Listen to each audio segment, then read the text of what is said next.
is BJ, and I wanted to do a response video to Kamari, aka Renoslowmotion. His video, FTM,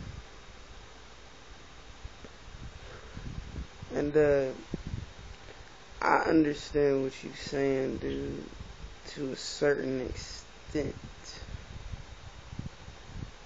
Yeah, being FTM is something that you have to know that you was since a young child, and it's not a phase, it's not something that you can just put on and put off, and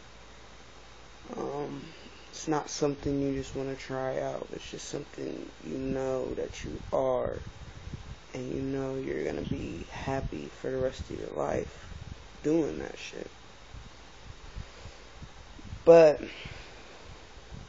my input on it is,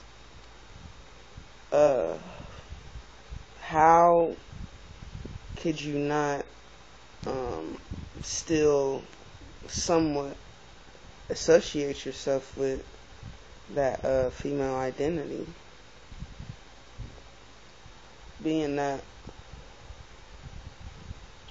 yeah, some people that you might know, you guys came to an agreement that you wanted to, use those pronouns, he, him, his, sir, and so forth. But what if you still have those other motherfuckers, you know what I'm saying, who just really don't give a fuck and still see you as a girl? Like, you would just really go off and flip and do all that shit because they did call you by, I guess, your original sex. I mean, because when it all comes down to it, you still are a female,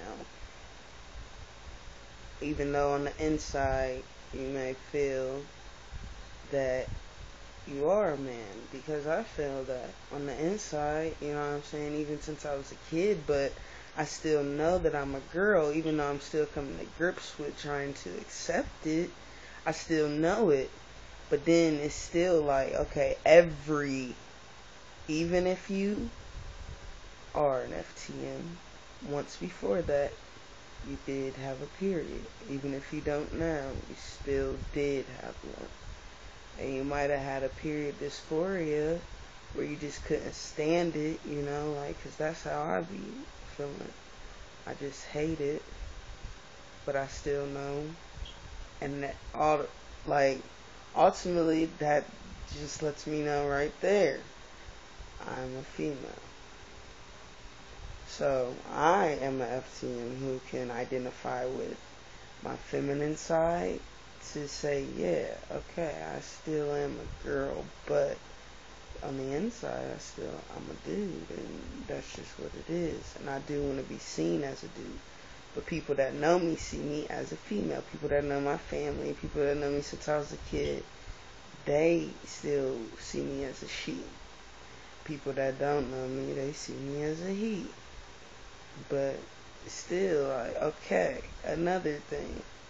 How could you hide forever that you wasn't born a man, especially when you do try to talk to somebody who's going to want to see you and know you inside out from head to toe? Like, you're just going to bind up every day, all day?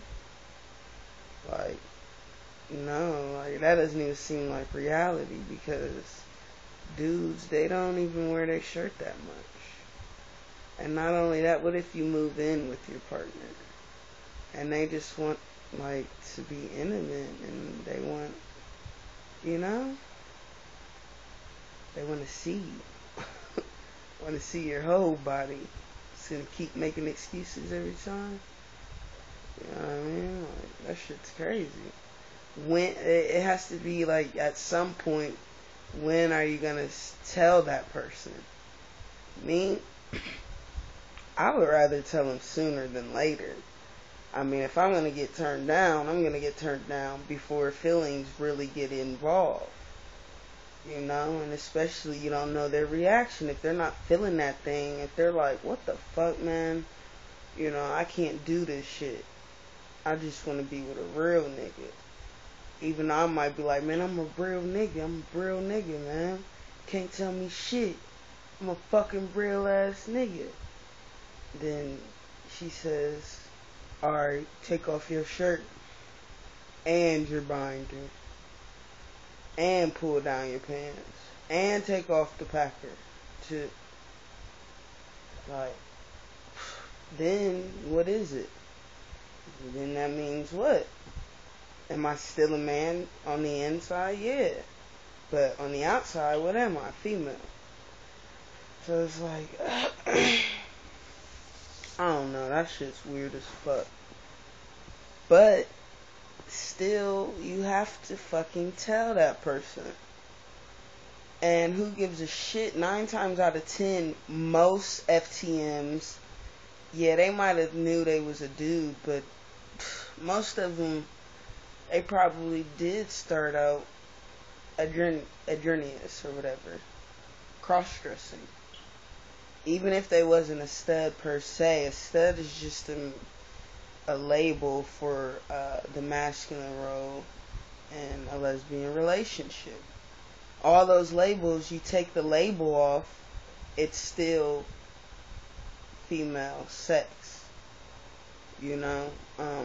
But 9 times out of 10, most FTMs was adrenous or whatever, cross-dressing, dressing as a man.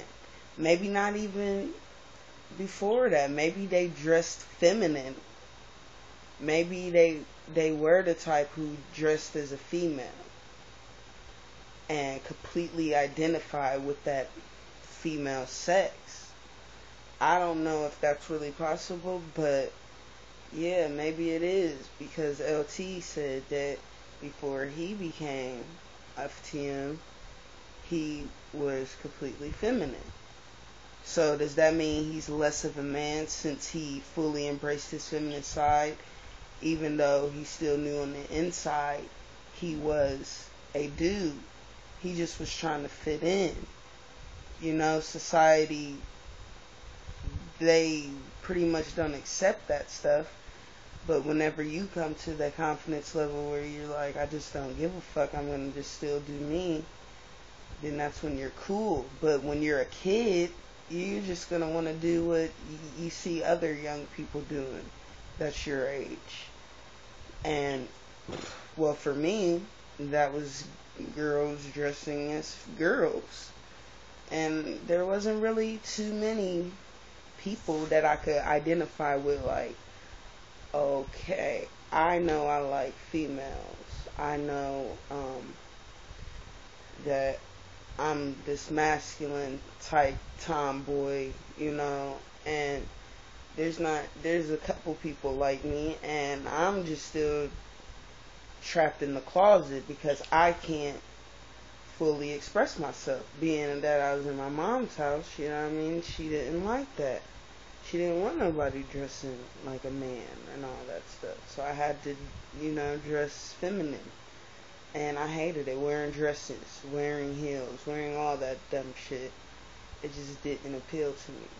So once I turned 18, I really became more and more and more masculine. You know, like I said, I cut my hair and I just embraced it more, and I didn't give a fuck. Once I found out there was other alternatives,